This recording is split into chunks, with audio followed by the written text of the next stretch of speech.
Ladies and gentlemen, this is Tony Mo for PlanetDestiny, and today we're going to be doing some weapon recommendations here in the tower. Now, I wanted to put a spin on this and do a bit of a foundry focus. So we're going to take a look at two weapons from each of the three core established weapon foundries that were introduced in the Taken King. That, of course, being Soros, Hawk Saw, and Amalon. Now, I know I'm personally a huge fan of what they've done with the weapon foundries. It brings a little bit of life to the game world, and we get some personality and character behind the weapons that we take into battle. So let's go ahead and kick it off with Soros right here over at the Crucible Quartermaster, because he is selling what is already becoming a well-respected and feared pulse rifle in the Crucible. That, of course, is the Soros Hawk Saw pulse rifle. Look at this little thing, man. It's like a little pocket monster. I love the Soros pulse rifle. They're just a lot of fun to look at, and they're a lot of fun to carry into battle. The Hawk Saw in particular is quite the beast when you're in the Crucible. We've got a great high rate of fire, low impact pulse rifle here with outstanding stability and a really snappy reload with a 30 round magazine. Taking a look at the sight options, we've got the SLO-19 projection, we've got a rigid SPO-26 red dot, and we also have the SRO-41. Now this is a sight that is available on all of the Soros vendor weapons that I've seen so far. It's a threat evaluation sight. It highlights enemy guardians who have charged supers and powerful minions of darkness. Now I almost always take the Hawk Saw into PvP. I'm sure you can use it in PvE, but really I recommend it as an awesome PvP weapon to you. And the first part of that perk is great to have when rolling in a proper fire team who's going to communicate and coordinate their attacks. For example, you're in Rift, you see a Guardian rushing Rift from the enemy team, he happens to be a Titan, you notice he has a charged super, you make it aware to your team, 2 seconds later he pops his Sunbreaker. Doesn't really matter though because your team is focused fire and he hasn't even had the chance to throw a hammer.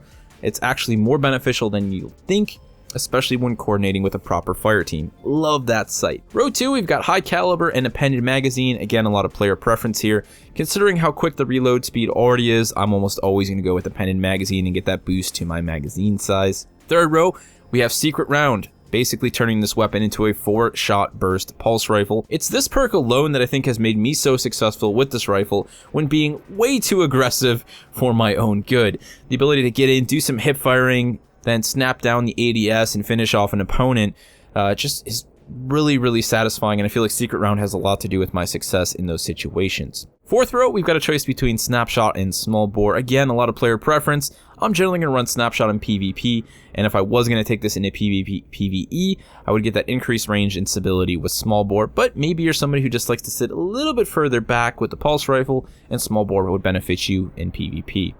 However you spec this thing, this is a great PvP pulse rifle. I strongly recommend it. You're going to be seeing a lot of these in the Crucible very soon. They really can tear it up. Let's go ahead and head over to the Vanguard Quartermaster and take a look at one more Soros weapon. Over on yonder with Roni here at the Vanguard Quartermaster, we can see that we have an Answering Chord, a Soros auto rifle that I believe is one of the best PvE auto rifles you can get early game from the Vanguard vendors. This is just, I love this thing. I also love the little words on here. Let no challenge lie, let no question hang, let no music fade. An Answering Chord. This thing is a lot of fun in PvE, and a lot of that has to do with its perks and also its base stats. So we've got a rate of fire and impact that is very similar to the Soros regime. We've got an average range.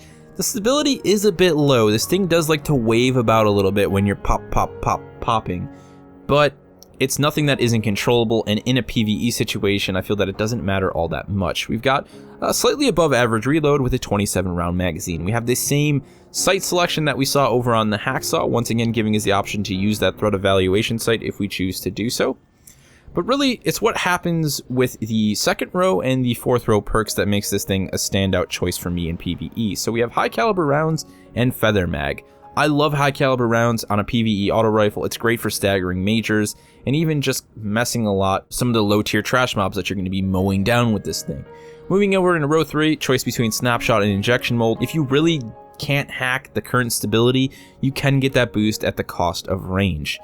Then fourth row, last but not least, we have Feeding Frenzy. Kills with this weapon increase reload speed for a short time. These two perks, Feeding Frenzy and High Caliber, are why I love this thing as a PvE weapon. You have, once again, that ability to stagger majors and other targets that are going to try and rush you, and Feeding Frenzy is great in boss fights. Almost every boss fight involves mowing down a bunch of low-tier trash mobs before going back to focusing on the boss, the Ultra. The ability to get those kills and then have a snappy reload and then refocus on the boss is always nice. This is actually the exact rifle that I used for the first time to complete my first Nightfall, which was all I call the Dark Blade. The Night Blade, the Dark Blade, the Dark Knight, the Dark Blade. Yes, that's what you call him. Always get those mixed up for some reason. And this rifle was really effective at clearing a lot of those Thrall ads that he had, giving me that snappy reload and allowing me to refocus on taking him down. Love this rifle, recommend it to everyone to this day for PvE. Give it a shot, you will not be disappointed, especially if you like Soros regime style auto rifles. That does it for Soros. Let's go ahead and take a look at some of the Hake weapons. So just a stone's throw away at the dead orbit, we have one beastly shotgun known as the Patch A. A shotgun modified by Dead Orbit's superb technicians and specialists. Indeed they have. It may look like they just stand in a corner all day, but there's someone somewhere in a workshop making awesome shotguns like the Patch A. Not only does this thing look slick, the Dead Orbit paint job is a great touch. It has some awesome perks that are going to allow you to make this thing a huge one-shot heavy hitter. So rate of fire and impact, range, stability, you know, kind of what you're going to come to expect from a lot of the Hake shotguns these days. It's got great stability, higher impact, and a reasonable rate of fire. The range is relatively low, but we are looking at a 6-round magazine with typical shotgun reload speeds. However, starting to stumble into the perks is where things start to get nice. So row 1, we have the choice between accurized ballistics and soft ballistics. Of course, you're going to cut off some stability, but you're going to get at that increased range and impact. I strongly recommend that if you're looking to head into the Crucible. Row 2, crowd control, always nice to have, PvE or PvP, doesn't really matter. This is where things get special. We've got rangefinder as a row 3, and then in row 4 we have 2 more range increasing perks. The choice between rifle barrel to really amp up the range at the cost of reload speed, or we can go with hand loaded and maintain that reload speed with a little bit less increased range. Just look at the setup on this thing. You throw in rifle barrel, throw on your rangefinder, and then toggle on accurized ballistics, and you're going to have a crazy one-shot kill shotgun that's going to have great range in the Crucible, and it's going to reward player skill. Obviously, missing with a shotgun like this going to be a bit detrimental, and when it comes time to finally reload, if you're running rifle barrel, you better hope you have a place to hide out, because it's going to take forever to reload all 6 of those rounds. Overall, this thing is going to be quite nice. I really like the rate of fire. I find it to be very reasonable, and it's great at picking down multiple enemies in the Crucible. Strongly recommend this one. Let's go ahead and take a look at one more Hake weapon available from the new Monarchy. Now, I know not everyone's going to agree with me on this. This is a sniper rifle that has a set of perks that has me very intrigued, and I really want to make use of this thing in the Crucible. There's some awesome stuff going on here with this Antinomy XVI. It's a new Monarchy issued sniper rifle, and it's probably one of the only Hake legendary sniper rifles I've been able to see so far. I haven't actually gotten my hands on one from a drop. Banshee hasn't had one yet for his Arms Day packages. I'm hoping he does this week.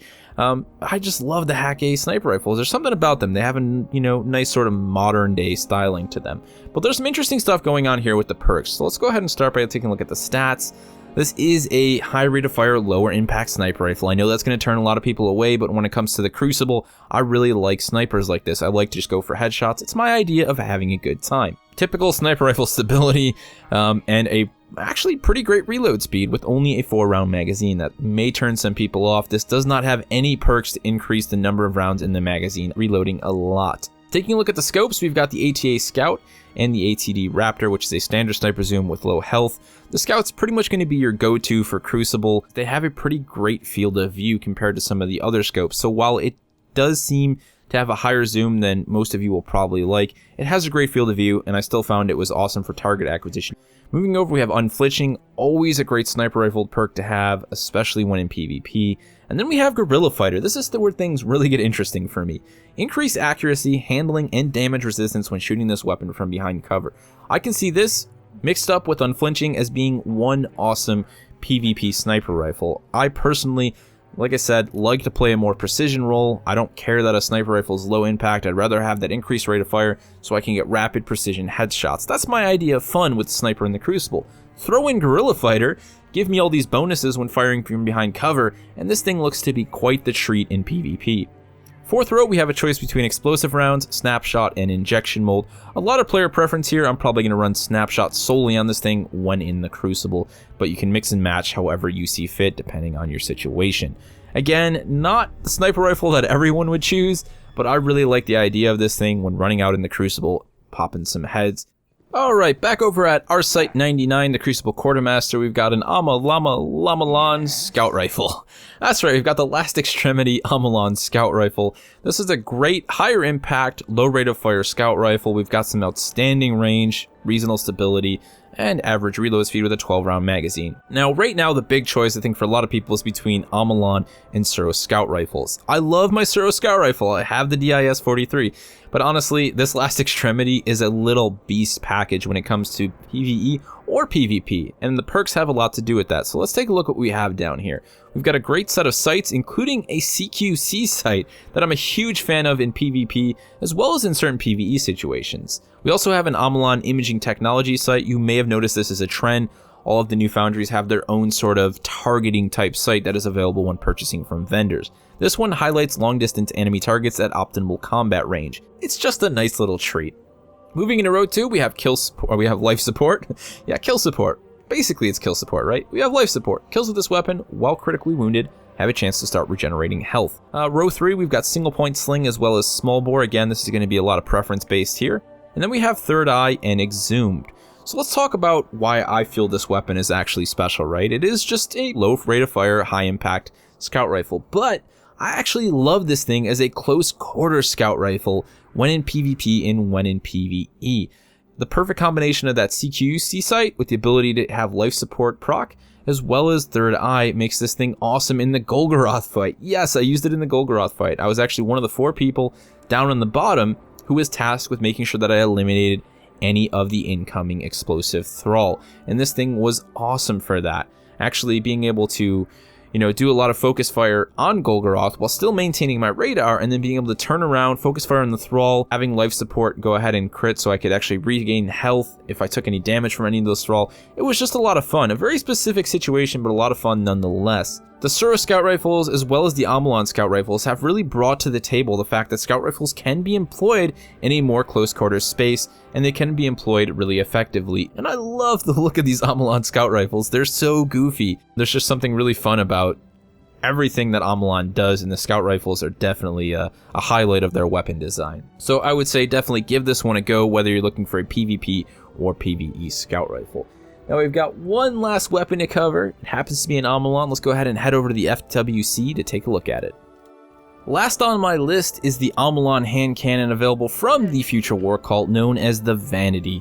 Now this is a reasonable hand cannon. You will find better hand cannons out there. However, this is the best Amalan hand cannon that I've stumbled upon thus far. I've gotten some from the Vanguard, and really this was the best one. It's a low rate of fire, exceptionally high impact hand cannon with low range and outstanding stability. We've got a decent reload and an 8-round magazine.